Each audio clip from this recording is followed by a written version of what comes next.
तर या प्रकारावर खासदार संजय राऊत यांनी सरकारवर टीका केली, त्याला नितेश राणेंनी प्रत्युत्तर दिलं। काल सुद्धा घाटकोपर मधल्या एका सोसायटीमध्ये जिथे बहुसंख्य गुजराती राहतात, शिवसैनिकांना येण्यापासून रोखलं मराठी आहेत म्हणून। बुलचट शिवसेना काय करते? ही जी आहे शिवसेना फडणवीस गट ही सेना आहे, काय करते हा प्रश्न आमच्या समोर।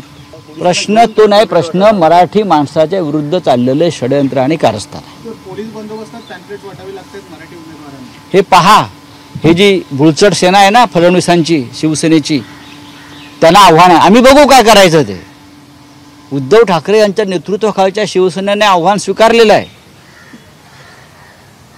हे आव्हान आम्ही स्वीकारलं आहे, आम्ही लढू, आम्ही लढणार आहोत। पण हे जे आमची शिवसेना खरी म्हणणारे जे आहेत बुलचट, ते काय बोलतात ह्याच्यावर ते स्पष्ट व्हायला पाहिजे। कोणी पोस्ट केली असेल ना तर त्या व्यक्तीवर कारवाई होणारच। मुंबईत राहून मराठी माणसावर अन्याय कोणच सहन करणार नाही।